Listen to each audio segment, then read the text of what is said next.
ప్రార్థన చేస్తాం. ప్రేమ నమ్మకం మా ప్రియ పరలోకమందున్న మా తండ్రి, సర్వసృష్టికి ఆధారమైనటువంటి దేవ, సకల ఈశ్వరుడు పాత్రుడు సమీపమైన తేజస్సులో ఆధారం కలిగినటువంటి మా పరలోక తండ్రి, కలుగులా కాని పలుకగా ప్రకారమైనని సమస్త సృష్టిని కలిగించిన దేవుడు, పైన ఆకాశము అందులో సమస్తము పంచభూతములను నిర్మాణం చేసినటువంటి దేవుడు, భూమిని అందులో ఉన్న సమస్త జీవరాశులను సముద్రం అందులో ఉన్నటువంటి జలచరములను సృష్టించి వీటన్నిటి కూడా సృష్టి అంతా కూడా పరిపాలించినటువంటి రాజైన మా దేవ, మీ సార్వభౌమ అధికారం బట్టి స్తోత్రాలు చెల్లిస్తున్నాము. మితిలేని మీ జ్ఞానం బట్టి స్తోత్రం చెల్లిస్తూ ఆరాధిస్తున్నాము. దినదినము మానవులలో మీకున్నటువంటి ప్రేమను బట్టి మీకు స్తోత్రాలు చెల్లిస్తున్నాము. సమస్తము నిర్వహిస్తున్నటువంటి మా పరమ తండ్రి, సకల ఐశ్వర్యుడు పాత్రుడైనటువంటి దేవ, నిరంతరం పరిశుద్ధులు పరిశుద్ధులు పరిశుద్ధులని మానగా ప్రకటించినటువంటి పరలోకమందున్న మా తండ్రి, మా రక్షకుడు యేసుక్రీస్తు ప్రభువు నామమున కాలం సంపూర్ణమైన కుమారుడిగా జన్మించినటువంటి దేవదేవ స్తోత్రములు. రక్షకుడు వైలోకంలో కన్యమనే గర్భము ద్వారా పాపం లేని పరిశుద్ధులుగా, పాపం ఎరగని వాడుగా, పేద నరుడి రూపం ధరించి మా వంటి శరీరాకారం ధరించి రక్తమాంసంలో పారివాడవై మానవులను రక్షించడానికి రక్షకుడు వైలోకంలో వచ్చినటువంటి దేవ, నశించిన దాని వెతికి రక్షించడానికి మనుషు కుమారుడుగా మానవుడు మరి దేవుని చేరుకునే పరిస్థితుల్లో లోకంలో ఉన్నప్పుడు మానవుల దగ్గర ప్రభావం ఎదుర్కొంటూ వచ్చినటువంటి దేవాది దేవ వందనం చెల్లిస్తూ ఆరాధిస్తున్నాము. దేవుని తండ్రి 2020 సంవత్సరాల క్రితం లోకంలో జన్మించి మానవులందరి పాప శిక్షను మీరు భరించారు. అద్భుతంలో ఆశ్చర్యకార్యం జరిగించారు, ఆశ్చర్యక్రియలు జరిగించారు, అద్భుతాలు జరిగించారు. మీ ఘనమైన నామం బట్టి వందనములు. అంత మాత్రం కాదు కానీ మానవులందరి పాప దోషములను పరిహరించిన దేవుడు, మానవుల పాప పరిహారం కొరకై ప్రాణం పెట్టి సమాజసేవలు తిరిగి లేచిన దేవుడు. ప్రభావం మీ అపారమైన ప్రేమను బట్టి, మీ కనికరను బట్టి, మా రక్షణకర్త అయినటువంటి దేవుడు, మమ్మల్ని పరలోకానికి వారసులుగా చేసినటువంటి దేవుడు, మీ పిల్లలుగా మనం అంగీకరించి నేడు దినంలో సజీవులమై ఈ శుభదినం కూడా మమ్మల్ని సజీవులుగా ఉంచిన దేవుడు, యావత్ ప్రపంచమంతా కూడా ఆయన మీ జన్మదినము జ్ఞాపకం చేసుకున్నటువంటి దినము. ఈ దినమే కాదు ఆయన మానవుల పాప ప్రయాణికులకై ప్రతి దినము మీరు మాకు అనుగ్రహించే ప్రతి దినాన్ని కూడా మేము కృతజ్ఞతాపూర్వకంగా మేము జ్ఞాపకం చేసుకోవచ్చు. మేము ఈ లోకంలో జీవించడానికి మాకు నేర్పిస్తుందలకై స్తోత్రాలు చెల్లిస్తున్నాము. లోపల ఎక్కడ చూసిన పాపం బట్టి ఎవరి కీడులు, నష్టము, విపరీతమైనటువంటి చావులు, విపరీతమైనటువంటి వైరస్ బాధల చేత ఎంతోమంది మరి ఇబ్బంది పడేటువంటి పరిస్థితులు ఉన్నాయి. ఇవన్నీ కూడా వేదనలకు ప్రారంభమని వ్రాయబడింది, మీరు ఆకడకు సూచనలని వ్రాయబడింది. వీటి స్థితిని ఎరిగినటువంటి వారి ప్రభు అందరూ అంతటి మార్పు పొందినట్లుగా ప్రజల హృదయాలను ప్రేరేపించవలసిందిగా ప్రార్థిస్తున్నాను. రక్షణకర్త అయినటువంటి దేవుడు, రక్షించేటువంటి దేవుడు, పాపం నుండి శరీర కార్యం నుండి, అంధకారం నుండి, నరకం నుండి రక్షించేటువంటి దేవుడు అని ప్రజలు గుర్తించినట్టుగా, రక్షణ పొందినట్టుగా ఆయన రాజుల కొరకు, అధికారుల కొరకు, మనుషులందరి కొరకై, అధికారులందరి కొరకై, దేశ నాయకుల కొరకై మొరపెడుతున్నాం. ఆయన ప్రజలు రక్షణ పొందాలి, నిత్య జీవాన్ని స్వతంత్రించుకోవాలి, పరలోక రాజ్యానికి రావాలని ఇష్టపడుతున్నారు. ఆయన ఉదయకాల సమయం కూడా మాకు అనుగ్రహించినటువంటి శుభదినం బట్టి ప్రభా, ఈ దినాన్ని బట్టి, ఈ సమయాన్ని బట్టి కూడా నాకు చెల్లిస్తున్నాను. ప్రభా, మరి ఈ గాలిలో కుటుంబంలో ఈ కర్మలు ప్రార్థన మందిరాన్ని మీరు అనుకూలపరిచే సంఘంలో అనేక సైక్యపరిచినలకై స్తోత్రాలు. ఇంకా రక్షణ పొందిన వారిని ఆయన ఆయా రకాలుగా రకరకాల ఆలోచనలు కలిగి రక్షణ పొందకుండా పాపంలో కొనసాగుతున్నారు. వ్యర్థమైనటువంటి ఆచారాలు, మతాచారాలు, దేశాచారాలు, మరి కుల సంబంధమైన, మత సంబంధమైన ఆచారాల చేత మనుషులు ప్రభావి పాడైపోతున్నటువంటి స్థితిలో నుండి రక్షించడానికి రక్షకుడు ఈ లోకంలో జన్మించినలకై స్తోత్రాలు. ప్రభావి రక్షణకర్త అయినటువంటి దేవుడు ఎరిగి జీవించినట్టు, అంగీకరించి జీవించినట్టు, మిమ్మల్ని వెంబడిస్తూ జీవించడానికి మీరే సిద్ధపరచవలసిందిగా ప్రార్థిస్తున్నాను. ప్రవాస కాలంలో రావాలని మీ ప్రజలందరికీ స్తోత్రాలు చెల్లిస్తున్నాం. సంవత్సరం చివరి దినాలు ఉంటున్నాం. మీరు అక్కడ సమీపించినటువంటి వచ్చిన ప్రతి వారు కూడా కాలక్షేపం వచ్చేవారు ఉండకుండా వాక్యం చేత తాకబడినట్లుగా, వాక్యం చేత వారి హృదయాలు మార్చబడినట్లుగా, హృదయంలో సంతోషం సమాధానంతో వెళ్ళగలిగినట్లుగా, హృదయంలో ఉన్నటువంటి వ్యాకులములను, బాధలను, కష్టములను తీర్చిబడి వెళ్ళినట్లుగా సహాయం చేయండి. నెమ్మదిగా సమాధానంగా ఇక్కడి నుంచి తోడుకొని పోబడినట్లుగా సహాయం చేయండి. సాతానికి సిగ్గును కలిగించండి. మీ ఆత్మ సంచారం మా మధ్య ఉంచండి. ఈ ఆవరణలో ప్రవేశపెట్టినటువంటి ప్రతి వారు కూడా ఎవరు కూడా ఖాళీ వెళ్ళిపోకుండా మీ వాక్యం చేత నింపబడి వెళ్ళగలిగినట్లుగా, స్తుతి కీర్తనలతో పామరి స్థితిని గడుపునట్లుగా మీరే సహాయం చేయాల్సిందిగా ప్రార్థిస్తున్నాను. సార్వత్రిక సంఘంలో సర్వ ప్రపంచంలో కూడా నేటి దినం ఈ శుభదినం, పర్వదినం కేవలం ఈ దినానికే పరిమితం కాకుండా జీవితకాలం అంతా కూడా ఇట్టి శుభదినము, ఇట్టి శుభ సంతోషాన్ని అనుభవించగలిగినట్టుగా ప్రతి హృదయాన్ని ప్రేరేపించవలసిందిగా ప్రార్థిస్తున్నాను. దగ్గర నేటి దినం పాడే పాటలు, చెప్పే వాక్యము, ఆరాధన సమయం ప్రభావరి మాకెంతో ఆశీర్వదకరంగా చేయండి. మా ప్రియుల పల్లెల నుండి, కుటుంబంలో నుండి విరివిగా పాల్పొందగలిగినట్లుగా ఈ దినమే కాదు ప్రభా, మరి ప్రతి కూడికలో కూడా, ప్రతి ఆదివారం కూడా ప్రభా, మరి ప్రజలు విరివిగా పాల్పొందగలిగినట్లుగా ప్రేరేపించండి ప్రభా, సహాయం చేయండి. నిలబడి దాసులందరూ దృష్టి ఉంచండి. పాటలు వాయిద్యం సమస్తం మీకే మహిమ కలుగుతున్నాము ప్రభా. వెనుకరించి దయ చూపించండి. అందరం స్తోత్రం చెల్లించుకుంటూ ఆరాధిస్తాం. యేసుక్రీస్తు ప్రభువు నామమున హృదయపూర్వకంగా స్తుతించి ప్రార్థించి వేడుకుంటున్నాను తండ్రి. ఆమేన్. ఆమేన్. పిల్లలందరికీ కూర్చోవాలమ్మా. చిన్నపిల్లలు ఇక్కడ అందరూ మోగిరాడమ్మ.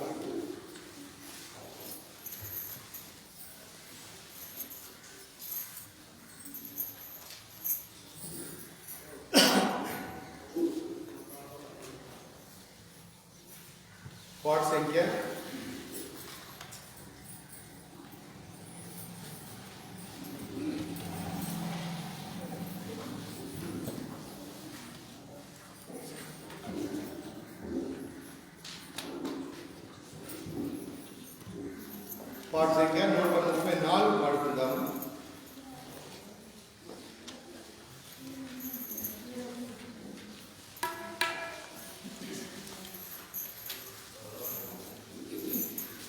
కొనియాడి ఆడి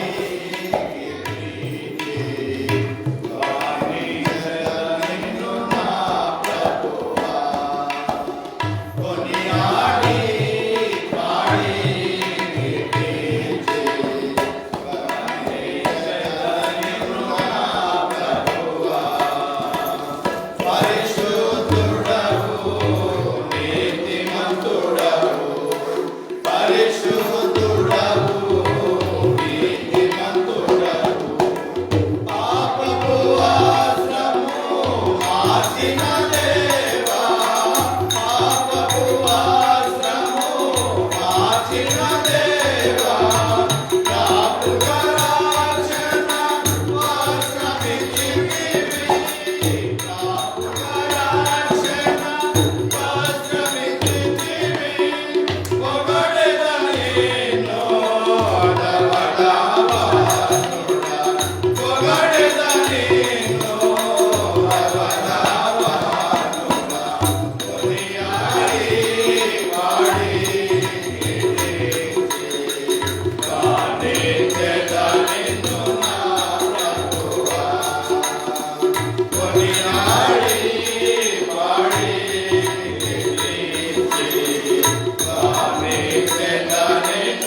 కుర్చీలు వెనక కూర్చోవాలని వింటారు కుర్చీలు ఏమైనా కుర్చీలు వేళ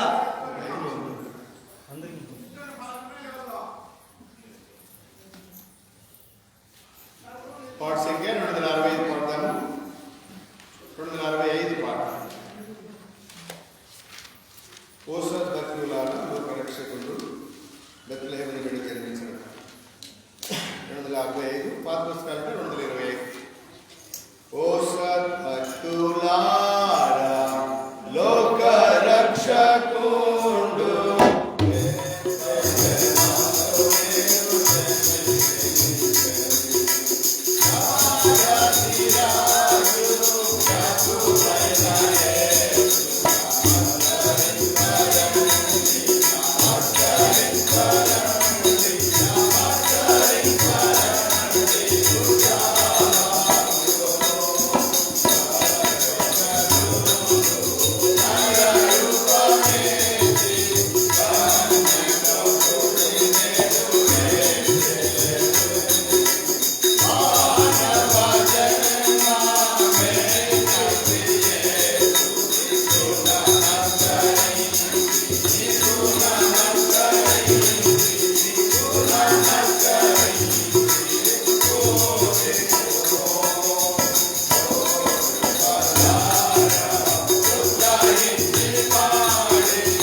లేచినట్టు స్థలాలు ముందు స్థలం ముందు ఒక్కొక్క వరుసకి నలుగురు కూర్చోండి సార్.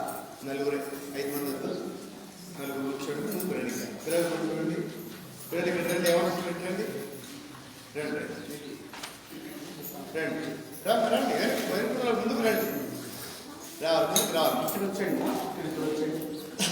నలుగురు కూర్చోండి. కూర్చోదండి. ఎన్నుకున్న రాండి. ఇక్కడ ఒక రాండి. ఇంకా ఒక రాండి. మళ్ళీ ఇద్దరు వస్తారు.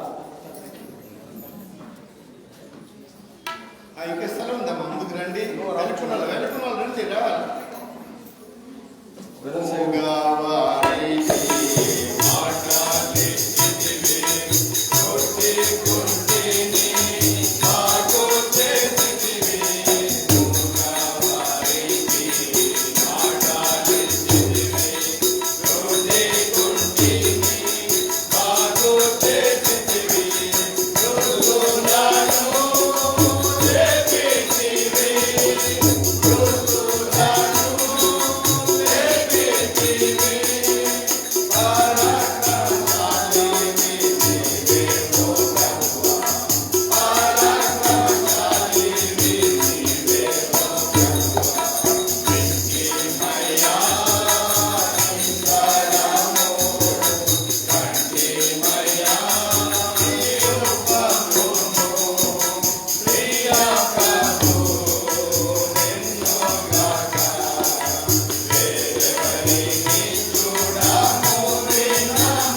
ఈ దినము మరి ప్రపంచానికి అంతా కూడా పర్వదినం. మరి ఆ ప్రపంచానికి ఈ దినమే కాదు కానీ మనకు మరి ఆయన ఎరిగినటువంటి వారందరూ కూడా ప్రతి దినము ఒక పర్వదినముగా మనం ఎంచవలసిన ఉండాలి.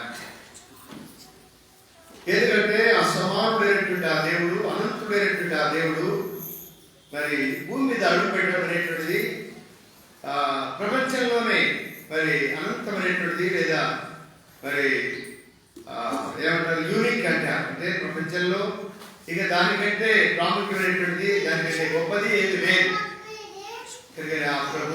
ఆ దేవదేవుడు నీ కొరకు నా కొరకు మన లోకాన్ని విడిచినాడు.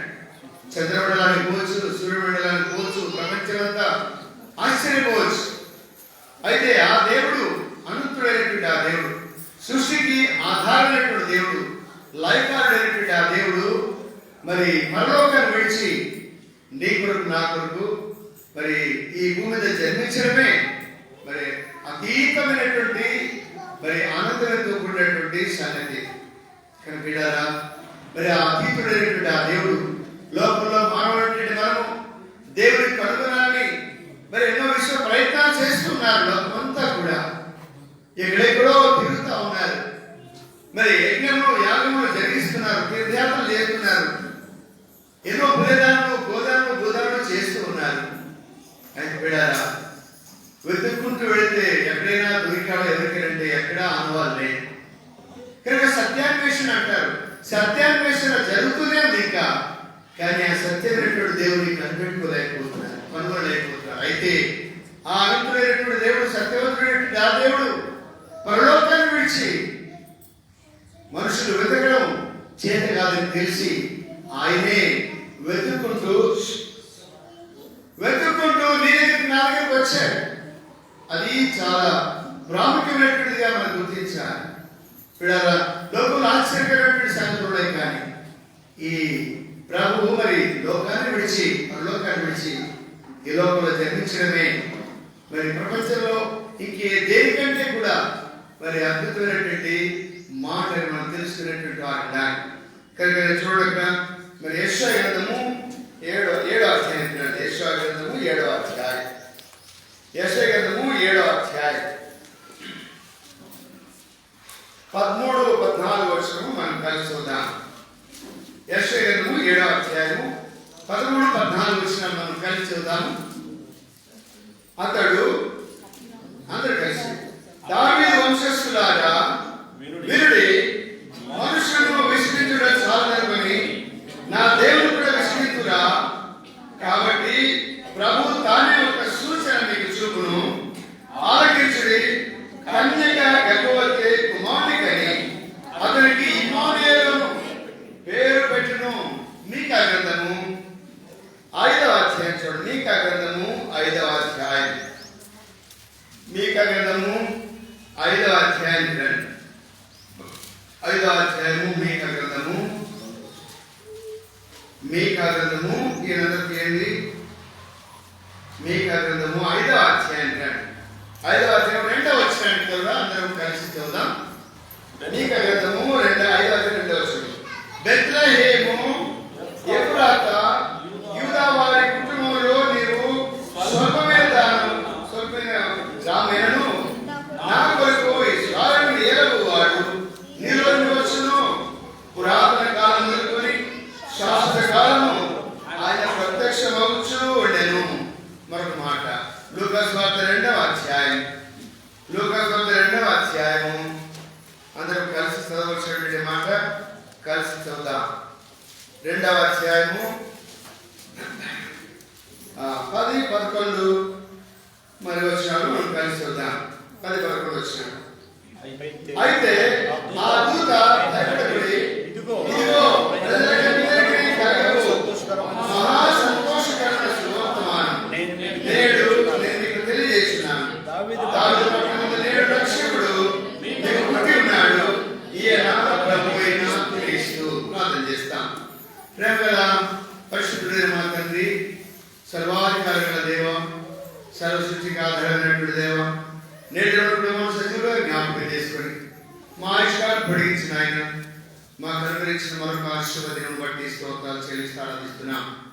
ప్రభా రక్షకుడుగా ఈ మానవుడైన దేవుడిగా మా కొరకై తగ్గించుకునే నిత్యుడవై దాసుడవై మా వంటి శరీరాకారంలో ఈ లోకంలో భూమి మీద మీరు అవతరించినటువంటి అవతార పురుషుడైనటువంటి దేవ మీకు వందనం చెల్లిస్తూ ఆరాధిస్తున్నాం. ఆయన మరి దావీదు పట్టణంలో మనలో మరి భూమి మీద మరి ప్రపంచానికి మధ్య భాగంలో మీరు నలుదిక్కులు ఉన్నటువంటి ప్రజలను ప్రేమించారు కనుక ప్రపంచానికి మధ్య భాగంలో మీరు జన్మించారు. పేదలుగా పేద కుటుంబంలో మీరు లోపల జన్మించినటువంటి దేవ, ఈ సువర్తమానాన్ని ప్రజలకందరికీ కూడా మరి దేవదూతల ద్వారా ప్రకటించినటువంటి సువర్తమానం నేడు మీ కొరకు రక్షకుడు పుట్టి ఉన్నాడని, ఇదిగో మీకు ఇదే అనుభవాలు పొత్తిగుడలతో చుట్టబడినటువంటి శిశువులు మీరు కనుగొంటారని పరలోకం నుండి గొల్లలకు జ్ఞానులకు మరి లోకమంతటి కూడా తెలియపరిచిన మీ సందేశాన్ని బట్టి మీకు స్తోత్రాలు చెల్లిస్తున్నాను. ప్రభా, మరి ఈ సందేశం మా వ్యక్తిగత జీవితంలో కుటుంబ జీవితాల్లో మేము అనువదించుకొని ఆస్వాదించుకొని ప్రభా రక్షకుడు మిమ్మల్ని కలిగి లోకంలో ఈదరనే కాదు మా జీవితకాలం అంతా కూడా ప్రభా మిమ్మల్ని కలిగి జీవించేటువంటి వారిగా మమ్మల్ని నూతన పరచవలసిందిగా ప్రార్థిస్తున్నాడు. ఆయన ఈదర మాత్రం కాదు, మా జీవితకాలం బట్టి కూడా మీరు మాకు దేవుడుగా ప్రభుడుగా మా కాపురిగా మాకు తల్లిగా తండ్రిగా ఉండి నడిపించేవాడు. అందరూ బట్టి శుద్ధిస్తారా రాగిన ప్రజలందరికీ స్తోత్రాలు చెల్లిస్తున్నాం. ఇంకా రావాల్సినటువంటి వారు ఉంటేనా త్వరపెట్టి తీసుకురామని మీరు లోపల జన్మించిన దాన్ని బట్టి నాయన ప్రేమతో కృతజ్ఞత కలిగి ఉండాలి. మిమ్మల్ని ఆరాధించేవారు ప్రభావ పరలోకంలో దూతలు మొట్టమొదటిగా ఆరాధించారు. ఈ భూమి మీద నేను కూడా మిమ్మల్ని ఆరాధించాలని కోరుతున్నాను. అట్టి ఆరాధన హృదయాన్ని ప్రతి ఒక్కరిలో కలిగించవలసిందిగా ప్రార్థిస్తున్నాను. కలిగించి దయ చూపించి ఉదయం చెల్లిస్తాను. మా రక్షకుడైనటువంటి మా అందరికీ ప్రభు అయినటువంటి యేసు ప్రభువు నామమున స్తుతించి ప్రార్థించి వేడుకొంచున్నాం తండ్రి. ఆమేన్.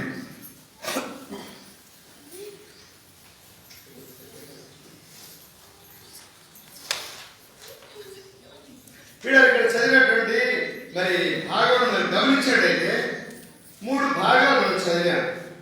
మొదటిది మరి యెషయా గ్రంథము 7వ అధ్యాయము 13-14 వచనాల్లో కన్యక గర్భవతి కుమారునికను అని మనం చదువుతూ వచ్చాం. వీడు కన్యక గర్భవతి అవడము మరి అసంభవమైనటువంటి సంగతి. అయితే ఆ దినంలో దేవుడు నలుగురిగా ఈ లోకంలో జన్మించడానికి ఒక కన్యకను ఏర్పరచుకున్నాడు, ఒక గర్భాన్ని ఏర్పాటు చేసుకున్నాడు. కనుక ఆమె గురించి రాబడింది, మరి ఆమె గురించి ధన్యురాలని చెప్పబడింది పీడాల. అయితే యేసుప్రభు ఏం చెప్పాడు? మరీ ధన్యురాలు అంటున్నారు కానీ నా వాక్యము గైకుపెట్టి మీరు మరీ ధన్యులని చెప్తున్నాడు పీడాల ఉదయకాలం. ఆ రక్షకుడు బిడ్డ యేసు ప్రభువారు మరి ఆ బెత్లెహేములో జన్మించాడు కానీ నేడు నీ హృదయంలో నీ ఇంట్లో ఆయన జన్మించాలని నీతో మరి ఆయన సహవాసం చేయడానికి ఇష్టపడేటువంటి వాడు ఉన్నాడు. కనుక ఆయన వచ్చినప్పుడు ఉద్దేశం ఏంటి అంటే చూడండి, యెషయా 9వ అధ్యాయంలో మనం చదవగలము. యెషయా 9వ అధ్యాయం 6వ వచనంలో ఏలనగా మనకు శిశువు పుట్టెను, మనకు కుమారుడు అనుగ్రహించబడెను, ఆయన భుజము మీద రాజ్యభారములను ఆశ్చర్యకరుడు ఆలోచనకర్త బలవంతుడైన దేవుడు నిత్యుడగు తండ్రి సమాధానానికి అధిపతి అని ఆయనకు పేరు. ఆ పేరు పెట్టుబడింది అంటే ఈ మాటలకు అన్నిటిని మనం వర్ణించాలంటే ఈ దినం సరిపోదు. చూడాలా, మనకు శిశువు పెట్టాడు, శిశువుగా జన్మించాడు. ఆ శిశువు ఎలాంటి వాడంటే ఆశ్చర్యకరుడు అనేటువంటి మాట చూస్తాం. ఎందుకంటే ఆయన జన్మము ఆశ్చర్యము. పరలోకాన్ని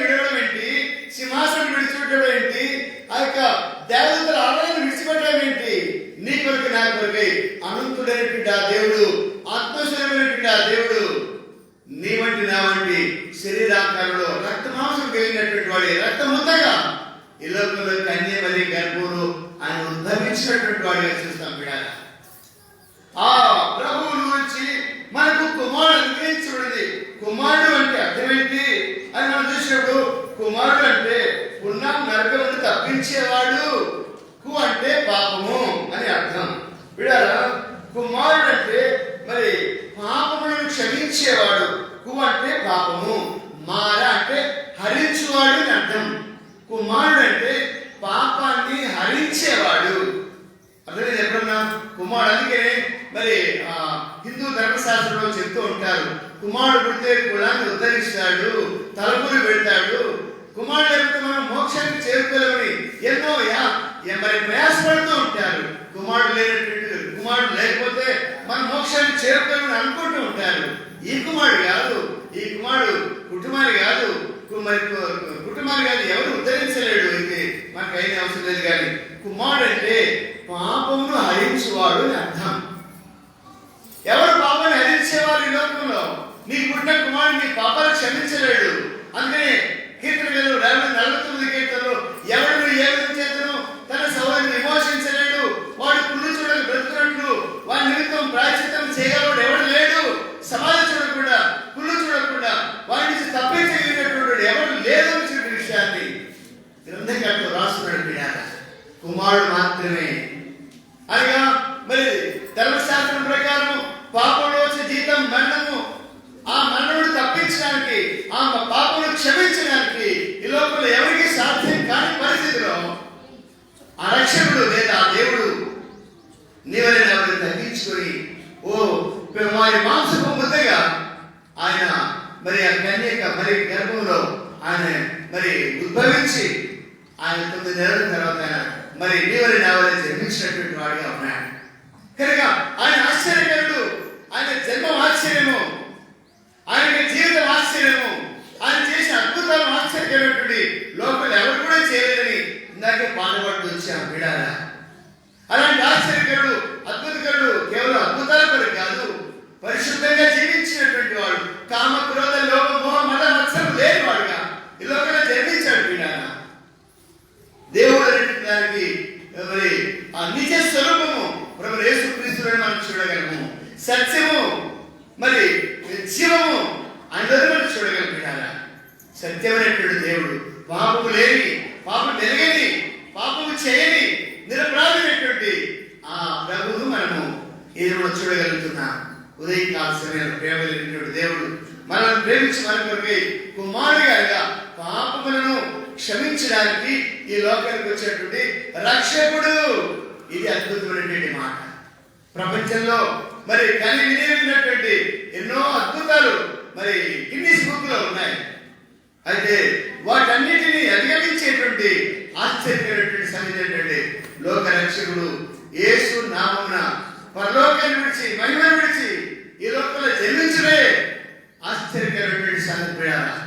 ఓ కులం కొరకు, మతం కొరకు ఆయన జన్మించలేదు.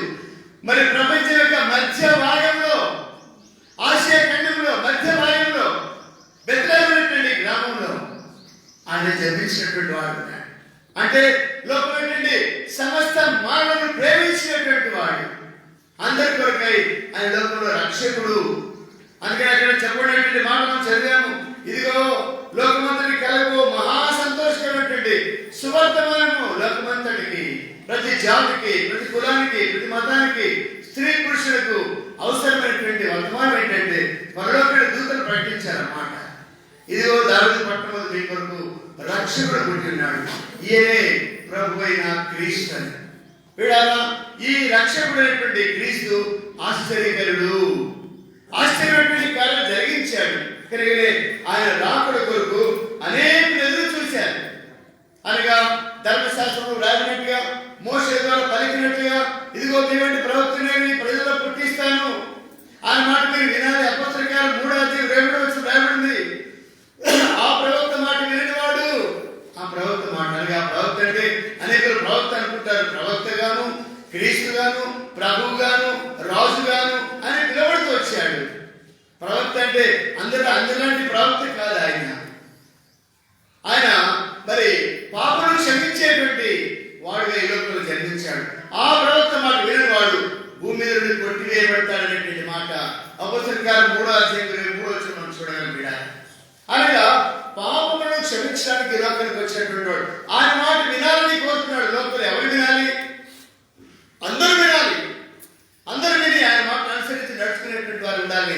ఆయన లోకానికి వచ్చాడు కనుకనే లోకమంతటి కొరకై మరి ప్రకటించబడేటువంటి యొక్క వర్తమానం ఏంటంటే మీ కొరకు రక్షకుడు అనగా రక్షించేవాడు. దేవుడు రక్షించేవాడు పాపం నుండి, అపవిత్రత నుండి, అక్రమ జీవితం నుండి, అంధకారం నుండి, మరి అన్ని విధాలుగా శరీర సంబంధమైన మనసు సంబంధమైనటువంటి జీవితం నుండి విడుదల చేయడానికి లేదా మరి విడిపించడానికి లోకానికి వచ్చినటువంటి వాడిగా ఉన్నాడు. బెత్లెహేము గ్రామంలో, ఎఫ్రాతా అనేటువంటి బెత్లెహేము గ్రామంలో యూదా సంతతిలో జన్మించడం గల కారణం అంటే బెత్లెహేము అంటే రొట్టెల ఇల్లు లేదా మరి రొట్టెల ఇల్లు సమృద్ధిగా, ఎఫ్రాతా అంటే మరి ఫలభరితమైనటువంటి జీవితం. అనగా లోపల మధ్య మానవుడు కూడా మరి దరిద్ర స్థితిలో, పాపపు దరిద్రతలో మరి విసికి వేసారిపోయినటువంటి వారి జీవించినటువంటి వారి కొరకై శుద్ధి జీవితం లేకుండా, కృతజ్ఞత లేకుండా జీవించేటువంటి వారిని రక్షించడానికి, అనగా వారికి సమృద్ధిని ఇవ్వడానికి, సంతృప్తిని ఇవ్వడానికి ఈ లోకంలో జన్మించినటువంటి మానవుడే ప్రభువైనటువంటి యేసుక్రీస్తుగా మనం చూస్తున్నాం. బిడ్డలారా, సంతృప్తి లేనటువంటి వారు ఎంత కలిగి ఉన్నా సంతృప్తి లేదు. సంతృప్తిని ఇవ్వడానికి, ఫలభరితమైనటువంటి జీవితం లేని వారుగా ఎండిపోయినటువంటి స్థితిలో, వాడిపోయినటువంటి స్థితిలో మనం ఉన్నటువంటి మనను మరి ఫలభరితంగా చేయడానికి ఆయన మరి ఈ లోకంలో ఎఫ్రాతా అనేటువంటి స్థలంలో ఆయన జన్మించినటువంటి వాడు ఉన్నాడు. యూదాగా స్తుతి కనుక ఆయన లోకానికి రావడం ద్వారా మనం ఆయన స్తుతించవలసిన వాడు. ప్రభువా, ఎండిపోయినటువంటి దానిను, పాపంలో నశించబోతున్నటువంటి వాడును ఇలాంటి నన్ను రక్షించడానికి నా కొరకు లోకానికి జన్మించావు ప్రభువా, ఇదిగో నేను స్తుతిస్తున్నాను నా రక్షణకర్త అయినటువంటి దేవాన్ని. మనం ఆయనను స్తుతించవలసినటువంటి వారుగా ఉండాలి. అల్పమైనటువంటి గ్రామంలో జన్మించాడు. మరి మనం కూడా అల్పమైనటువంటి వారిని విడారా. ఆయన అనంతమైనటువంటి ఆ దేవుడు అల్పమైనటువంటి స్వర్గమైనటువంటి నీ కొరకే నా కొరకే లోకంలో జన్మించినటువంటి వాడు ఉన్నాడు. విడారా, నీ చిన్న హృదయంలో నీ ఇంటిలో అది జన్మించడానికి ఇష్టపడుతున్నాడు. ఏదైనా కాదు ఆ ప్రేమైనటువంటి ప్రభు నీవు అల్పమైనటువంటి దాన్ని. అందుకని మొదటి అధ్యాయం 27 రాబట్టుగా మరి ఆయన మరి ఎవరి కొరకు ఆయన మనం ఏర్పాటు చేసుకుంటే తృణీకరించబడినటువంటి వారిని, నీచులైనటువంటి వారిని, త్రోసివేయబడినటువంటి మనల్ని దేవుడు రక్షించడానికి లోకానికి వచ్చాడు. కానీ ఉదయకాలం ప్రభు స్తుతించేటువంటి వారు ఉన్నారు.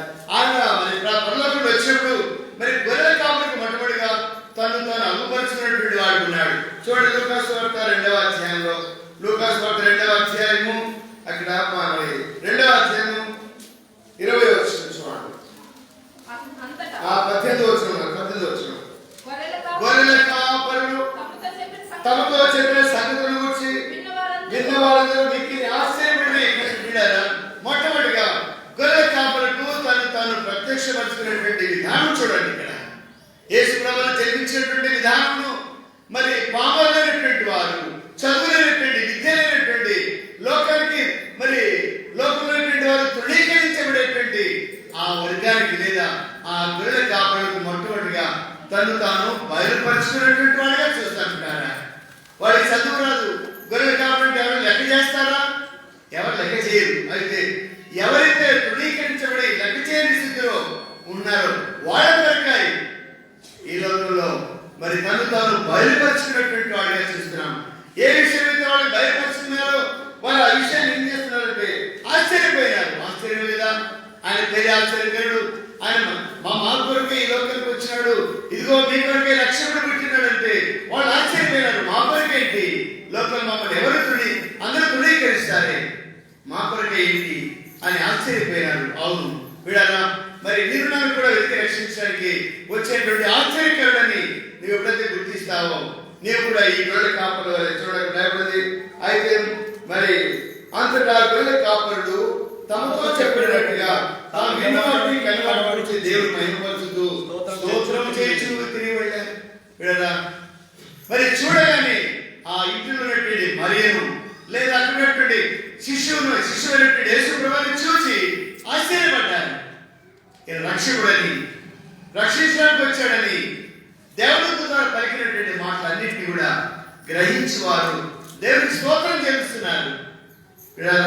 ఉదయకాలం దేవుని మందిరానికి వచ్చాము, ప్రభు యేసుక్రీస్తు వారిలో కూడా జన్మించాడని సంతోషంతో వచ్చాము. నీ హృదయంలో స్తుతి జీవితం కలిగి ఉండాలి. కనుక బెత్లెహేము అనేటువంటి ఆ గ్రామంలో ఎఫ్రాతా అనేటువంటి స్థలంలో యూదా అనేటువంటి స్తుతి అనేటువంటి మరి ఆ వంశంలో జన్మించినటువంటి ఆ ప్రభు నీ జీవితంలో కూడా సమృద్ధిని, సంతృప్తిని, స్తుతి జీవితాన్ని కలిగి మరి జీవించాలని కోరుతున్నాడు.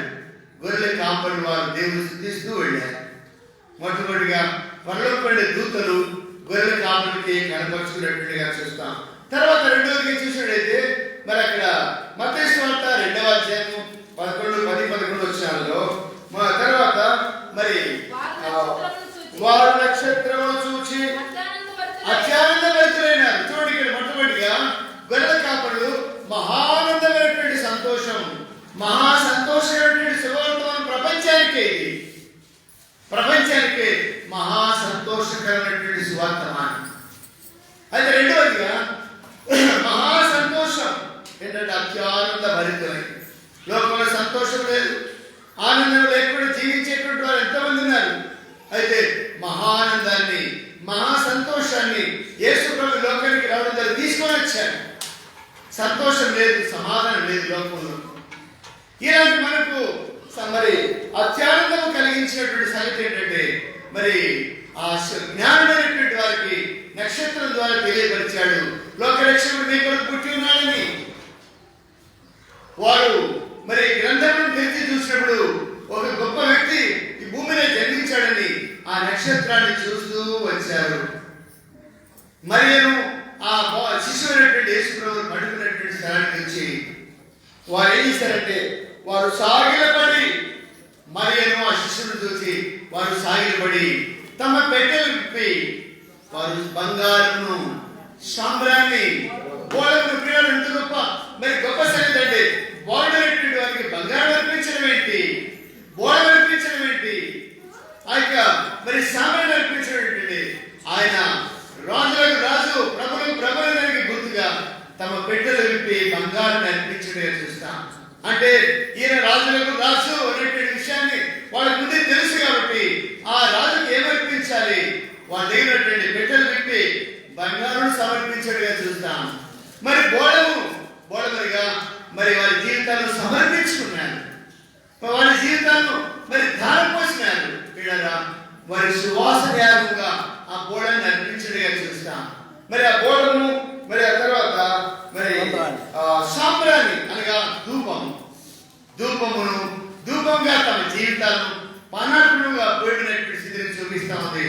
కనుక ప్రభుత్వ యేసుక్రీస్తు లోకానికి జన్మించేటువంటి దానికి గుర్తుగా మనం ఏం చేయాలంటే మొట్టమొదటిగా ఆ ప్రభువు మనము రాజుగా ఎంచుకోవాలి మన జీవితాన్ని. రెండవదిగా మన జీవితాన్ని ఆయనకు అర్పించేటువంటి వారిగా మనం ఉండాలి. మూడవదిగా మన జీవితం ఆయనకు సువాసనీయంగా మనం జీవించేటువంటి వారిగా ఉండాలి. అది ఆ బంగారు మరి సాంబ్రాణి బోళం చూపిస్తాం. మడుగుగా ఆయనను రాజుగా ఎంచుకోవాలి, మన జీవితాన్ని ఆయనకు అర్పించుకోవాలి, మన జీవితం ద్వారా ఆయనకు సువాసన రావాలి. అట్లా ఎప్పుడైతే జీవిస్తాం యేసు ప్రభు లోకానికి జన్మించడానికి ఒక సార్థకత ఉంటుంది మన జీవితంలో. ఊరికే మందిరానికి కూర్చొని పోవడం కాదు. యేసు ప్రభు ఎవరంటే లోకరక్షకుడు అంటారు, యేసు ప్రభు అంటే పలానా జాతి వాళ్ళకి దేవుడు అంటారు. కానీ ఆయన రాజులకు రాజు, అందుకనే వాళ్ళు గుర్తించిన వారి బంగారాన్ని అర్పించారు, సాంబ్రాన్ని అర్పించారు. ఆయన మన కొరకై మరి ముందుగానే తెలిసినటువంటి వారి ఆ సాంబ్రాన్ని బోళము వాళ్ళు అర్పించుకోగల కారణం అంటే వాళ్ళు తమ జీవితాలు అర్పించుకున్నారు.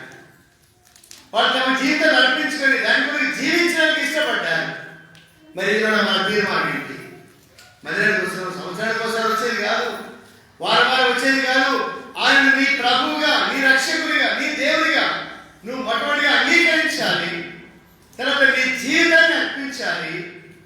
మూడవదిగా దానికి తగినట్టుగా సువాసనయాగంగా మనం ఆయన కొరకు బ్రతికేటువంటి వారిగా ఉండాలనేటువంటిదే ఈ క్రిస్మస్ యొక్క సందేశం. ఈ మూడు విషయాల్లో ఉన్నాయి.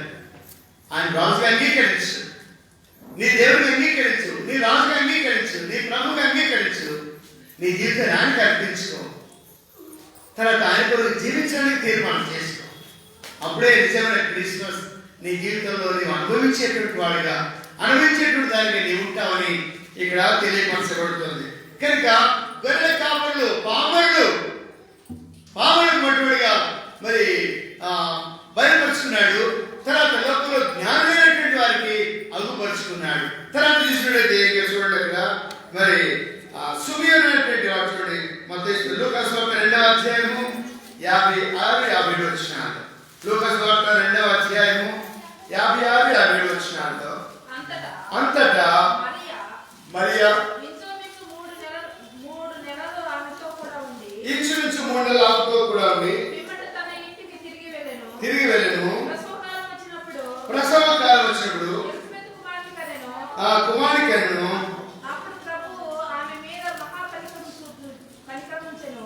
సుమియోను అనేటువంటి వ్యక్తిని మనం చూసినట్లయితే సుమియోను అంటే 2వ అధ్యాయము 25 వచనం చూడమ్మా. 25 వచనం. యెరూషలేము నందు సుమియోను ఒక మనుషుడు ఉండెను. అతడు నీతిమంతుడును భక్తిపరుడైనటువంటి ఇశ్రాయేలు యొక్క ఆదరణ కొరకు కనిపెట్టువాడు పరిశుద్ధాత్మ ఉండెను. అతడు ప్రభు యొక్క క్రీస్తును చూడకమునుపు మరణమగుడెను. అతని పరిశుద్ధాత్మ చేత బయలుపరచబడెను. ఆత్మవశుడై దేవుని తీసుకొని పోబడింది. కనుక సుమియోను అనేటువంటి ఈ మరి వ్యక్తి ప్రభు యొక్క ప్రత్యక్షత కొరకు ఎదురు చూస్తున్నాడు. అనగా ధర్మశాస్త్రంలో వ్రాయబడినట్టుగా జగత్తు పునాది వేయబడి దేవుడు ఏదైతే మానవ కొరకు ఏర్పాటు చేస్తూ వచ్చాడో, మరి గ్రంథంలో వ్రాయబడినటువంటి లేఖనంలో వ్రాయబడినట్టుగా ఈ లోకానికి రక్షకుడు రాబోతున్నాడు, మెస్సియా రాబోతున్నాడు. ఆయన ఏ రూపంలో వస్తాడో, ఏ ఇంట్లో వస్తాడో, ఏ దేశంలో పుడతాడో ఏ స్థితిలో కనిపెడుతూ ఉన్నాడు. ఈయన కూడా కనిపెట్టినటువంటి దానికి తగినట్టుగా మరి ఆ ప్రభువును చూడక వరకు మరణం పొందడని మరి ఆయన గురించి సాక్ష్యం చెప్పబడింది. ఆయన ఎలాంటి వాడంటే నీతిమంతుడిగా ఉన్నాడు, యథార్థవంతుడిగా ఉన్నాడు, భక్తి కలిగినటువంటి వాడు ఉన్నాడు, దేవాలయంలో కనిపెట్టుకుంటూ ఉన్నాడు, దేవుని ఆత్మచేత నింపబడి జీవించేటువంటి వాడు ఉన్నాడు. ఇంటి స్థితిని కలిగి ఎంత సిద్ధపాటుతో ఆ రక్షకుడి కొరకు కనిపెడుతున్నాడు. చూడండి, మనం ఎంత సిద్ధపాటు కలిగి కనిపెడుతున్నామా రక్షకుడి కొరకు? మన జీవితం యొక్క అంతం కొరకు మనం కనిపెడుతున్నామా? మనం ఆ ప్రభుని ఆ దినాల్లో 2000 సంవత్సరాల క్రితం మనం లేవు, కానీ ఈ దినాల్లో ప్రభు మనకి ఇచ్చినటువంటి ఆధిక్యత ఏంటంటే ప్రభు మనం రక్షించి మరి ఆయన 2వ రాకడ కొరకు మనం సిద్ధపరుస్తున్నాడు. మనం సిద్ధపడేటువంటి వారిగా ఉంటారు. మరి వారు వృద్ధాప్య వరకు కూడా కనిపెడుతూ వచ్చారని రాయబడింది. అక్కడ జకరియా మరి లూకాసు వార్త 1వ అధ్యాయం రాయబడింది. మరి అక్కడ జకరియా ఎలిజబెత్ కూడా ఎట్లా కనిపెట్టారంటే వాళ్ళు ఎన్ని సంవత్సరాల వయసు వాళ్ళు చూడండి. 1వ అధ్యాయంలో వాళ్ళు నీతిమంతులు 6వ వచనం. వీరిద్దరూ ప్రభు యొక్క సకల ఆజ్ఞల చొప్పున న్యాయవిధుల చొప్పున నిరపరాధిగా నడుచుకొనుచు దేవుని దృష్టికి నీతిమంతులు కనుక వీళ్ళు కూడా ఆ రక్షణ కలిగినటువంటి ఆ దేవుని కొరకే కనిపెడుతూ ఉన్నారు. వీళ్ళు కూడా వీడారా గొర్రెల కాపరులకు దేవుడు మొట్టమొదటిగా బయలుపరుచున్నాడు. వాళ్ళకి తెలియదు. రెండవదిగా జ్ఞానమైనటువంటి వారికి కనపరుచుకున్నాడు.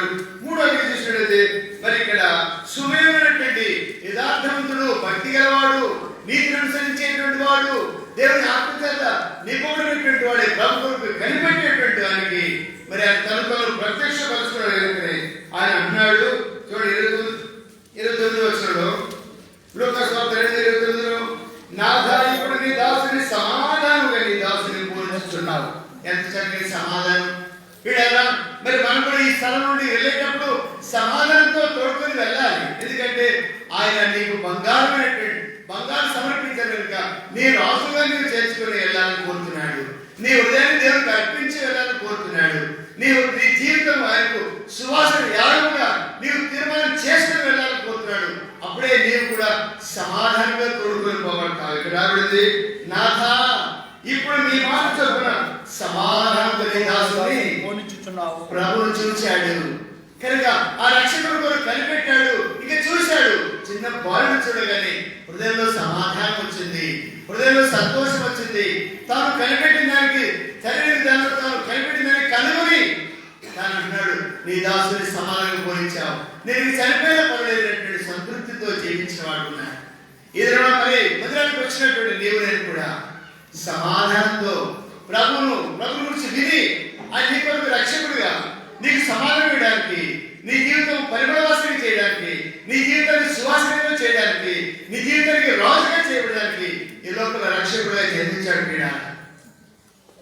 ప్రభుని అంగీకరించకుండా వెళితే నీకు సమాధానం ఉండదు. నీ జీవితాన్ని ఆయనకు అర్పించకుండా వెళితే నీకు సమాధానం ఉండదు. నీ జీవితము ప్రభు కొరకు సువాసన జీవించకపోతే నీ జీవితంలో ఈ సుమేరు వల్ల నువ్వు బతకలేవు. తర్వాత నాలుగోదిగా అదే అధ్యాయము 34 వచ్చి 36 వచ్చి 36 వచ్చి మరియు ఆషేరు గోత్రికురాలను సమూయేలు కుమార్తె పనూయేలు కుమార్తె అన్న అని ఒక ప్రవక్త. ఆమె కన్యాత్వం మొదలు 7 ఏళ్ళు పెళ్లితో సంసారం చేసి బహుకాలం గడిచినది. 84 సంవత్సరాలు దేవాలయం విడువక ఉపవాస ప్రార్థనతో రేయింపగలు సేవ చేయించి ఉండెను. ఆమె కూడా లోపలికి వచ్చి దేవుని కొనియాడి యెరూషలేములో విమోచన కొరకు కనిపెట్టుకుంటున్న వాళ్ళందరితో మాట్లాడుతున్నాడు. ప్రతి ఒక్కరు చూసేది అన్నారెడ్డి ప్రవక్త చూడగా 84 సంవత్సరాల వరకు బ్రతికింది.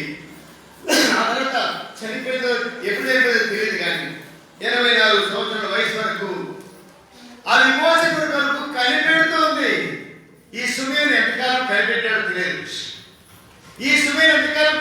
తెలియదు కానీ ప్రభు యొక్క రాకడ కొరకు, ప్రభు యొక్క జన్మ కొరకు, ప్రభులోకి రావడం కొరకు కనిపెట్టాడు అని చూశాడు. జీవితంలో సంతోషించి మరి సమాధానంగా జీవించాడుగా చూస్తాం ఇక్కడ. మరి ఇక్కడ అన్నటువంటి ప్రవక్తి మరి ఆమె కూడా కన్యాత్వం మొదలుకొని భర్త చనిపోయినాడు అయినప్పటికీ నిరీక్షణ పోగొట్టుకోలే. ఇదిగో రక్షకుడు పుట్టబోతున్నాడు, నన్ను రక్షించడానికి లోపలికి రాబోతున్నాడు, నన్ను విమోచించడానికి లోపలికి రాబోతున్నాడు అనేటువంటి నిరీక్షణ విడిచిపెట్టక, దేవాలయం విడవక, ఉపవాస ప్రార్థనతో ఆలయంలో కనిపెట్టుకుంటూ ఉంది. విడారా మరి ఆ రక్షకుడు కొరకు ఎంత ఆశతో 84 సంవత్సరాలు కనిపెట్టిందో చూస్తాం.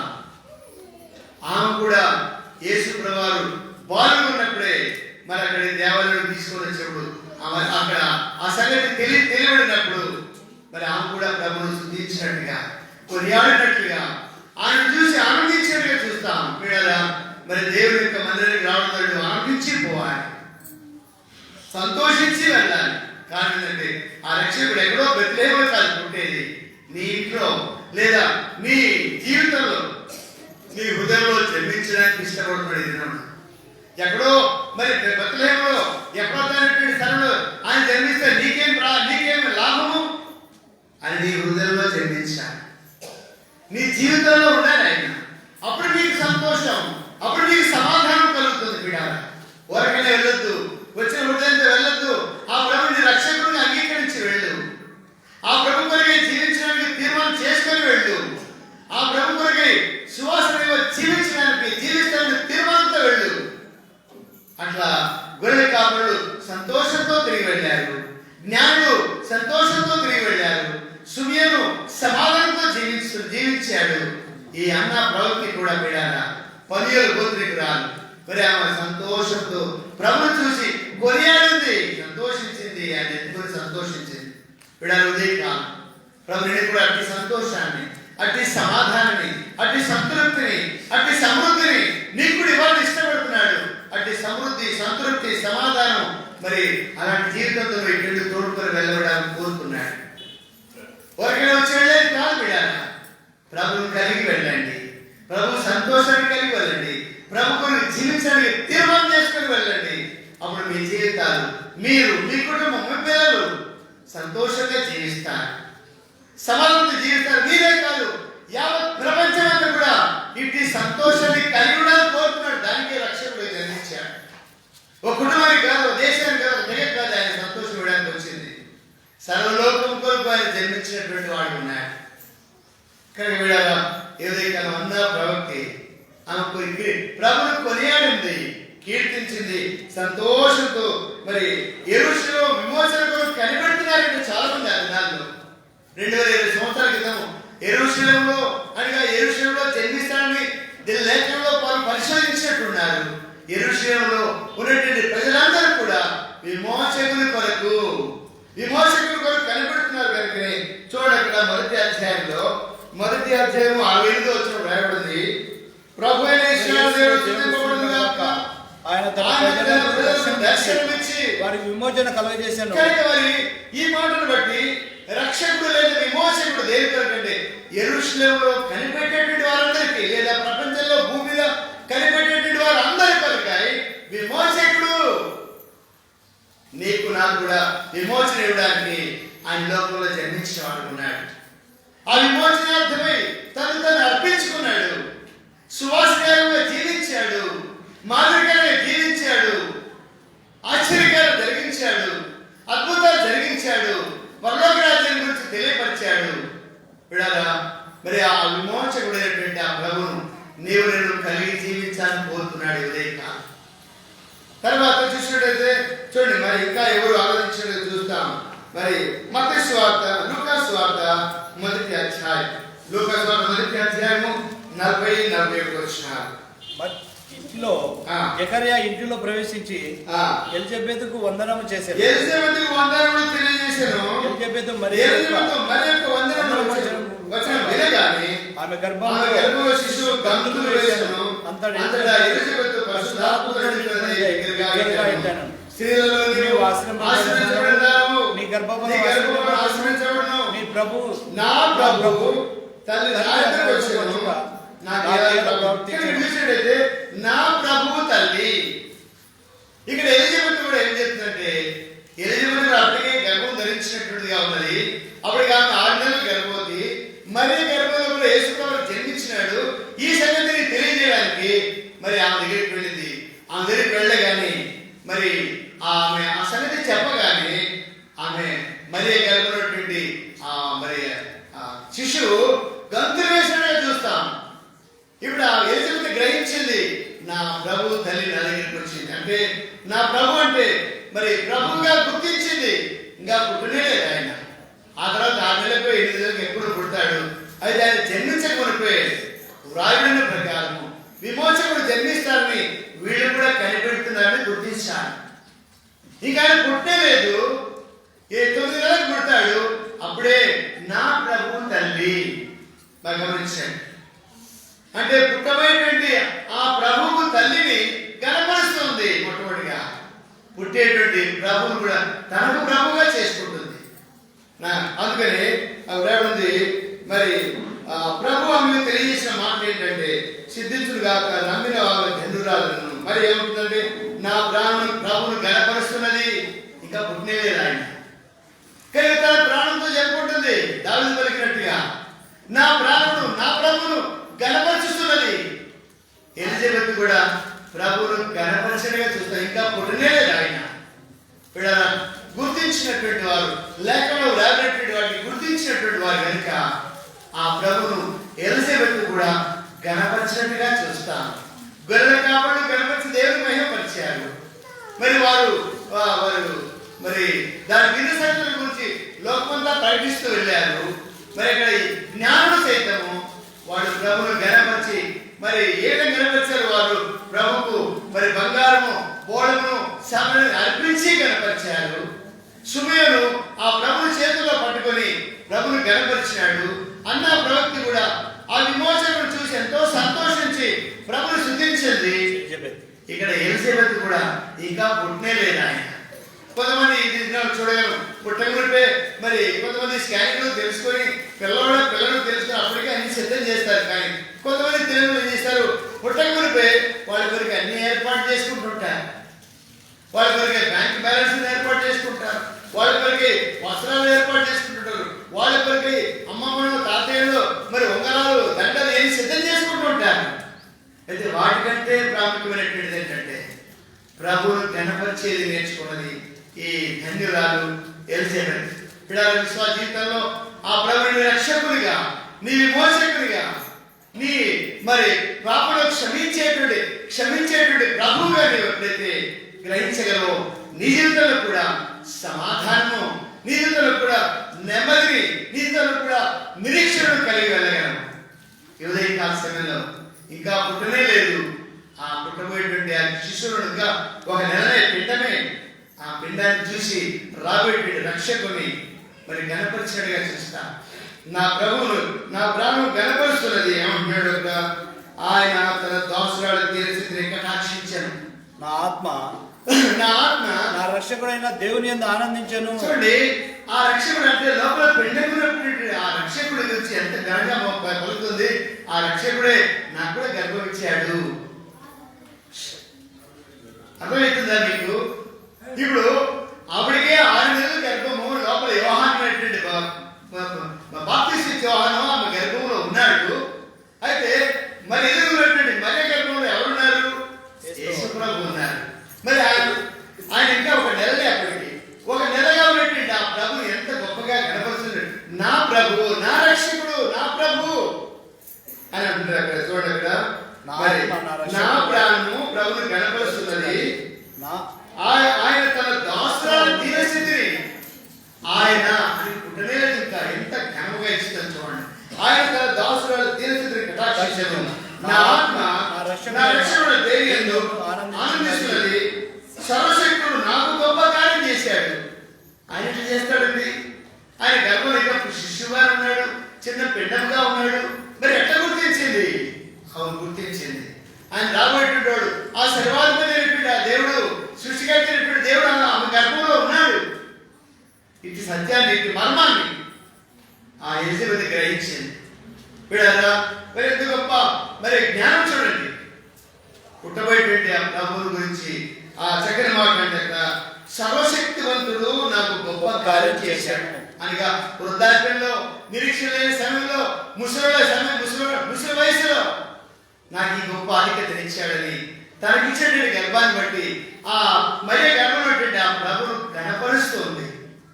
ఇది మర్మం కాదా? ఇది గొప్ప రహస్యం కాదా ఈ మాట?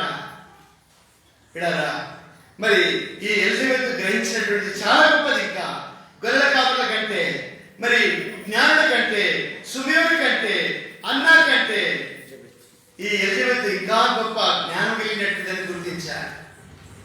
ఇంకా పుట్టలేదు. ఇప్పుడు పుట్టినటువంటి మరి బాలుని గొర్రెల కాపులు చూశారు. 2 సంవత్సరాల వయసున్నటువంటి మరి ప్రభును జ్ఞానులు చూశారు, గొర్రెలు చూశారు, జ్ఞానులు చూశారు. మరి మందిరాన్ని తీసుకొచ్చినప్పుడు ఆ సుమేయుడు చేతుల మీద పట్టుకొని ఆయన ఎదురుగా చూస్తూ పలికినాడు. అన్న ప్రవక్త కూడా చేతుల మీద పట్టుకొని చూస్తూ కనపరిచింది. ఇప్పుడు అందరికంటే గొప్ప సంగతి ఏంటంటే, ఇంకా పిండం కానీ లోపల ఒక నెలనే అప్పటికి. ఆ సమయంలో కూడా ఆ ప్రభువుని గురించి ఎంత గొప్ప ఆశ్చర్యకరమైనటువంటి మాటలు పలుకుతుంచేవాడు. వీడారా, ప్రభుని అంతగా గ్రహించిందంటే ధర్మశాస్త్రం ఎరిగినటువంటి వారు, ధర్మశాస్త్రాన్ని బోధించినటువంటి మరి ఆ యొక్క యాజకులుగా ఉన్నారు కాబట్టి ధర్మశాస్త్రం తెలుసు. మనకు కూడా చాలా సంవత్సరానికి వినిపించబడుతుంది. అయితే ఆ ప్రభును సర్వశక్తుడు నాకు గొప్ప కార్యం చేశాడని తన గర్భంలోటువంటి శిశువు విషయమై ఆ ప్రభువును ఘనపరిచేది ఉన్నది. ఈ ఉదయకాలం ఆ రక్షకుడు నీకు నాకు రక్షకుడే కావాలని, నీ జీవితంలో కూడా గొప్ప కార్యం చేయడానికి ఆ సర్వశక్తివంతుడి లోపల జన్మించాడనేటువంటి విషయాన్ని ఈ ఉదయకాలం గ్రహించి వెళ్ళాలని కోరుకున్నాను. ఇలా అందుకనే మరి యొక్క ఎలిజబెత్ ప్రభువును ముందుగానే స్తుతించింది. ప్రత్యక్షంగా మన మధ్య ఈ దినం లేడు, ఇంకా బాలుడు కాదాయన.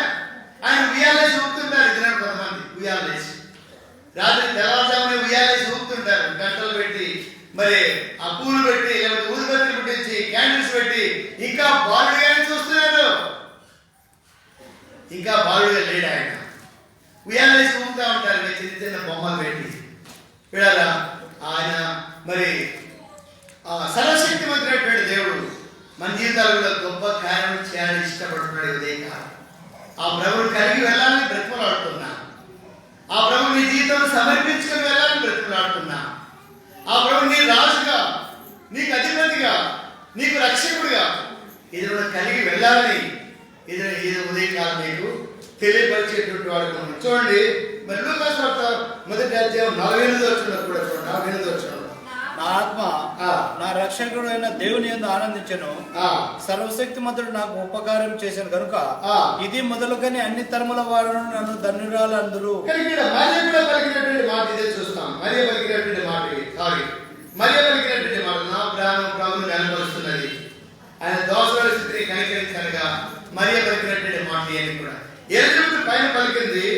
తర్వాత మరి ఇక్కడ మరియ పలికినటువంటి ఈ మాట ఎంతో ప్రాముఖ్యమైనటువంటి 46, 47, 48, 49 వచనాల్లో ఇంటి స్థితిని నీవు నేను కూడా మరి గ్రహించి ఆ ప్రభుని రక్షకుడిగా కలిగి ఉండి వెళ్ళాలని ఉదయకాలం చెప్పబడుతుంది బిడ్డలారా.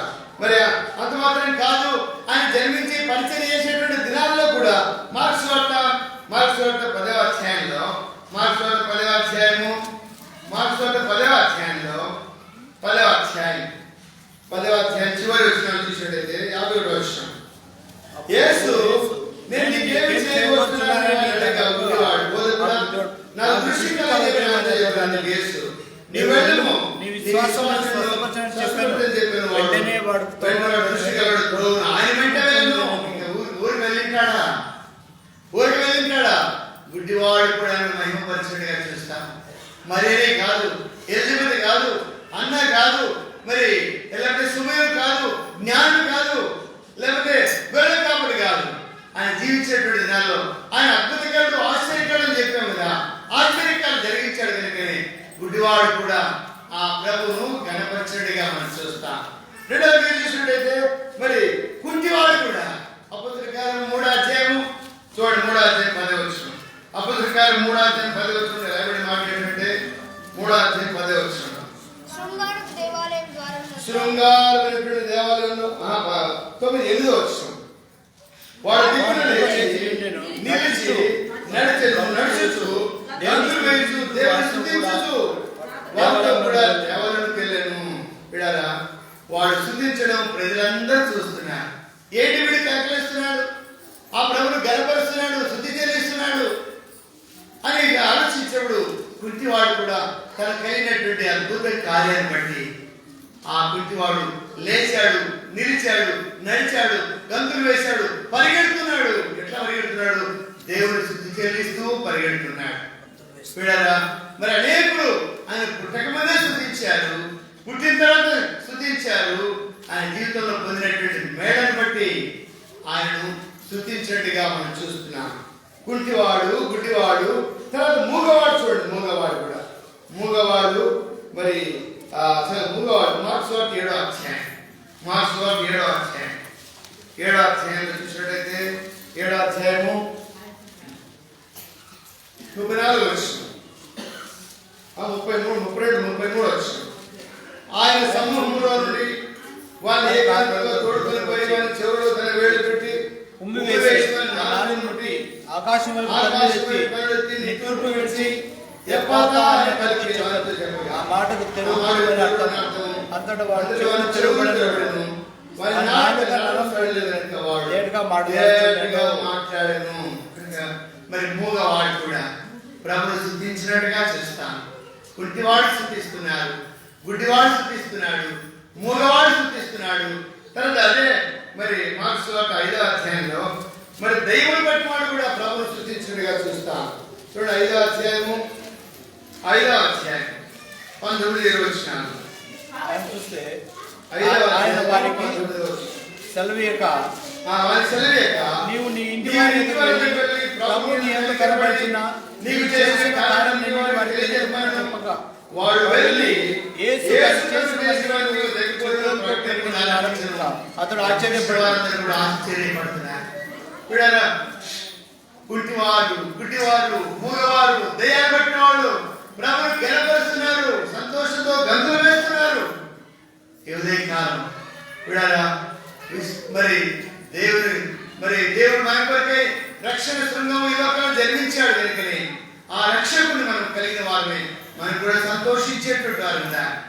ఇంకా ప్రభును ఆరాధించకుండా ఉన్నట్లయితే ఉదయకాలం గుడ్డివాళ్ళు ఆరాధిస్తున్నారు, గుడ్డివాళ్ళు ఆరాధిస్తున్నారు, మూగవాళ్ళు ఆరాధిస్తున్నారు, మరి దయ్యాలు బట్టి వాళ్ళు ఆరాధిస్తున్నారు.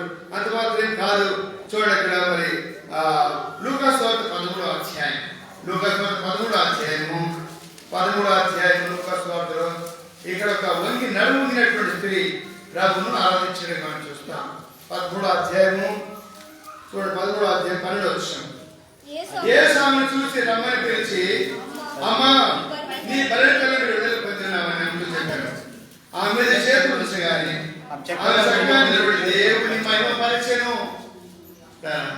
బలహీనతలు కలిగిన వారిని, కుంటి వారిని, గుడి వారిని, నారాయణటువంటి వ్యాధిగ్రస్తులైనటువంటి వారిని, మరి చనిపోయినటువంటి వారిని కూడా 12వ అధ్యాయం మొదటి 2-3 వచనాలు చూసినట్లయితే 11వ అధ్యాయంలో చనిపోయినటువంటి లాజరుని లేపాడు కనుక 12వ అధ్యాయం మొదటి వచనం 2-3 వచనాల్లో వారు ఒక గొప్ప విందుని కలిగి ఉన్నారు. కారణం ఏంటంటే చనిపోయినటువంటి తన తమ్ముడు లేచాడు అనగా చనిపోయిన వారు కూడా తిరిగి లేపినటువంటి ఆశ్చర్యకరుడైనటువంటి దేవుడిని గుర్తించారు. ఆయన గురించి ఇంకా అనేకులు సాక్ష్యం ఇచ్చారు. అపొస్తలుడైన పౌలు సాక్ష్యం ఇచ్చాడు, ఇదిగో పాపులను రక్షించుటకు క్రీస్తు లోకానికి వచ్చిన వాక్యం నమ్మదగినదని. అపొస్తలుడైన పౌలు ఆయన స్తుతించి మరి ప్రభువును గణపరిచి ప్రభువును పరిచయం చేసినట్టు చూస్తాం. మరి బాప్తిస్మం ఇచ్చేటువంటి యోహాను యేసు ప్రభువుని మరి పరిచయం చేసినట్టుగా, ఇదిగో లోక పాపను మోసుకుని దేవుడి గొర్రె పిల్ల. ఆయన ఎందుకు వచ్చాడు లోకానికి అంటే మనందరి పాప దోషులను భరించడానికి లోకానికి వచ్చాడు, మనందరి పాప శిక్షను భరించడానికి లోకానికి వచ్చాడు. అందుకే దావీదు పట్టణంలో నేడు మీ కొరకు రక్షకుడు, రక్షించేవాడు, పాపాలు క్షమించేవాడు, పాపలను విడుదల చేసేవాడు, పాపలను క్షమించి మరి మనల్ని పరిశుద్ధులుగా చేసి పరలోక రాజ్యానికి వారసులుగా చేయడానికి లోకానికి వచ్చాడు. మత స్థాపన చేయడానికి రాలే. అనేక అద్భుతాలు జరిగించి ఆశ్చర్యకాలు జరిగించి గొప్పవాళ్ళని నడిపించుకోవడానికి రాలే. ఆశ్చర్యకాలు జరిగించి పూజింపబడడానికి రాలే. ఆయన లోకానికి విమోచించడానికి లోకానికి వచ్చాడు. పతనమైపోతున్నటువంటి వారు, శరీరమైపు మనసుకు ఇచ్చలు నెరవేర్చుకుంటూ పాపంలో జీవించినటువంటి వారి వరకు, పాపంలో పాడైపోతున్నటువంటి వారి వరకు రక్షకుడుగా ఈ లోకంలో జన్మించిన వాడు ఉన్నాడు. ఇటు రక్షకుని ఊరికి ఎరిగితే కుదరదు. యేసు ఎవరంటే పలానా దేవుడిని మాకు కూడా తెలుసు. ఇంకా కొంతమంది మరి అన్ని చోట్ల బస్సులలో కూడా చూస్తాం, యేసు ఫోటో కూడా పెట్టింటారు. అంటే మాకు కూడా అంటే దానికి గౌరవం అండి. ఆయన అంటే కూడా మాకు తెలుసు, ఆయన అంటే కూడా మాకు గౌరవం అండి. ఆయన అంటే కాదు, ఆయనే రక్షకుడు అనేటువంటి విషయాన్ని ఎప్పుడైతే ఎరుగుతామో నీవు, నీ ఇంటి వారు, నీ గ్రామం, నీ రాష్ట్రము, నీ దేశం, ప్రపంచమంతా కూడా ఆశీర్వదించబడుతుంది. ప్రపంచమంతా కూడా ఆశీర్వదించబడాలంటే ఎప్పుడైతే యేసు ప్రభువుని సొంత లక్ష్యంగా కలిగి ఉంటారో ఎవరైనా సరే, అధికారి కానీ ఎవరైనా లోపల ఎవరైతే కలిగి ఉంటారో అప్పుడే నీకు, నీ కుటుంబానికి, నీ దేశానికి, నీ రాజ్యానికి క్షేమము, మేలు, ఆశీర్వాదము, సమాధానాన్ని దేవుడు ఇవ్వడానికి ఇష్టపడుతున్నాడు. నీ జీవితంలో ఆ ప్రభువును ఆహ్వానించు, ఆ ప్రభువును ఆరాధించేది నేర్చుకో. ఆ ప్రభు నీ పక్షం జరిగించినటువంటి కార్యం, ప్రభువా నా కొరకు గొర్రెల కాపులకు ఎవరు నేర్పించారు దేవుడు మైనపరిచేది? మరి ఒకవేళ జ్ఞానం అంటే నేర్చుకుంటారు, మరి అక్కడటువంటి వారు ఎవరు నేర్పించినారు? విన్న వాటిని, కన్న వాటి గురించి వాడు దేవుడు మహిమపరుస్తూ వెళ్ళారు. ఇన్ని సంవత్సరానికి వింటున్నావు, ఇన్ని వారాల నుంచి వింటున్నావు. ఎప్పుడైనా నీ నోట, నీ నాలుక ద్వారా, నీ హృదయం ద్వారా ఆ ప్రభువును గణపరిచావా? ఆ ప్రభువును కీర్తించావా? ఆ ప్రభువును నీవు మహిమపరిచావా? ఈ దినం నుండి అయినా ఆ ప్రభు నీవు కలిగి ఉండి ఆ ప్రభు నీవు గణపరచాలి, ఆ ప్రభు నీవు ఆరాధించాలని ప్రభు కోరుతున్నాడు. వచ్చినటువంటి నీవు అమ్మాయి మరొకసారి ప్రేమతో మనవి చేస్తున్నాం. మరి ఆ బంగారు సామ్రాణి ఓడలంటే మూడింటి కాదు, నీ ప్రభువుగా నువ్వు అంగీకరించు. మళ్ళా చెప్తున్నా, ఇంత గొప్ప రక్షణను, ఇంత గొప్ప అవకాశాన్ని మళ్ళా ఒకవేళ ప్రభు చిత్తం మీద వచ్చే సంవత్సరంలో ఉండవేమో, ఈ లోకాన్ని విడిచిపెట్టి వచ్చేమో, లేదా ప్రభు రావచ్చేమో. వచ్చే సంవత్సరం కాదు, ఇక వచ్చే సంవత్సరం జనవరిలో ఉంటామో లేదో, ఫిబ్రవరిలో ఉంటామో లేదో, ఎప్పుడో మనకు తెలియదు. అయితే ఆ ప్రభువును నీవు నీ రాజుగా అంగీకరించి వెళ్ళు. ఆ ప్రభుకి నీ హృదయాన్ని అర్పించుకొని వెళ్ళు.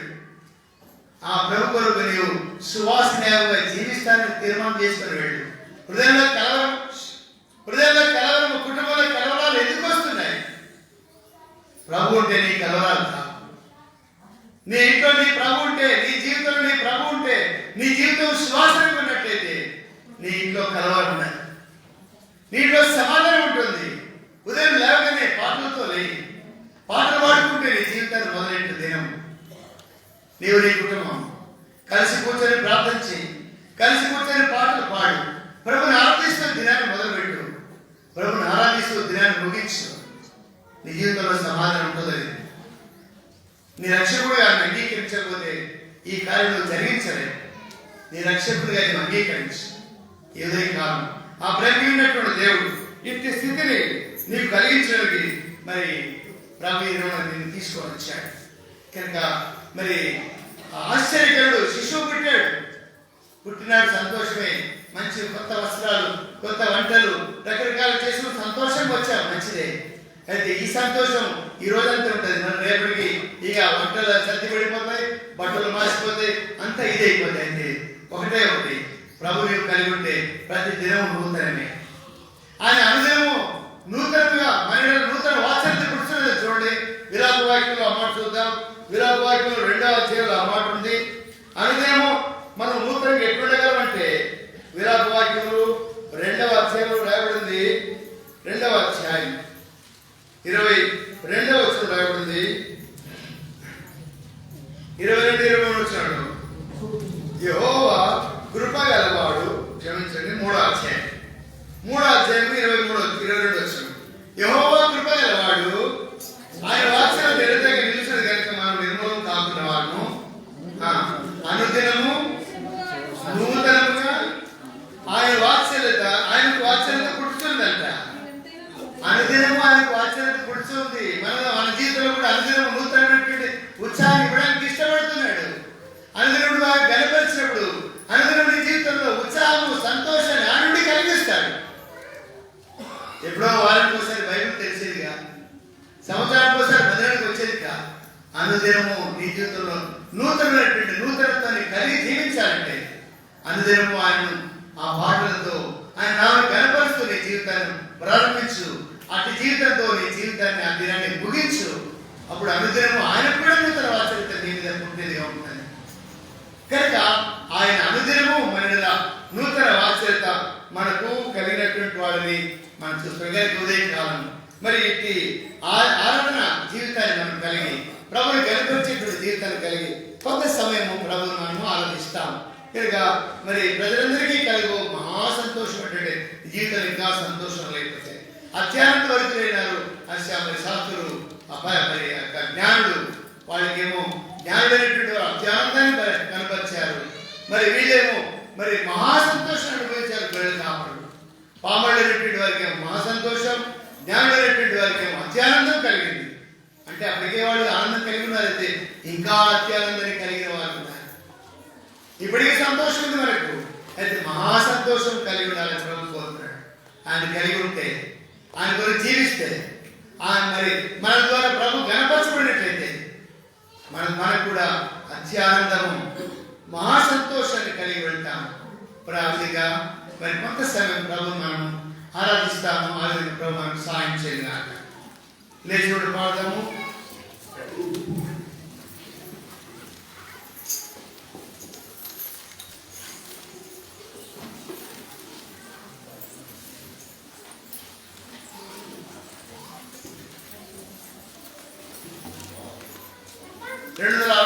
పాట పాడదాము. ఉదయించే దివ్యరక్షకుడు. చివరి చరణ పాడేటప్పుడు సండే స్కూల్ పిల్లలందరూ సండే స్కూల్ వెళ్తారు. తర్వాత సోదరులందరూ ముందు సర్దుకుంటూ రావాల్సింది.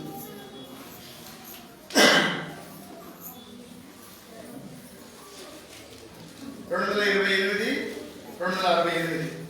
కొత్త పుస్తకాలు 268.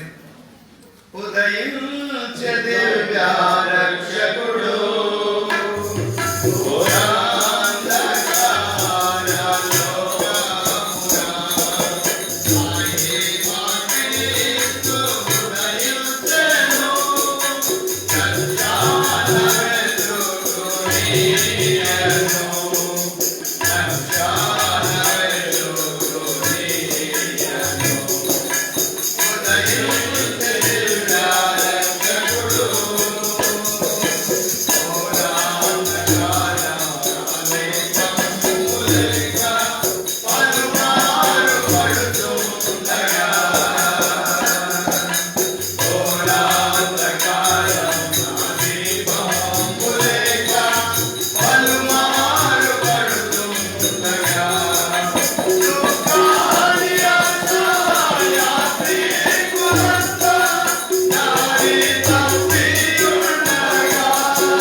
Thank you.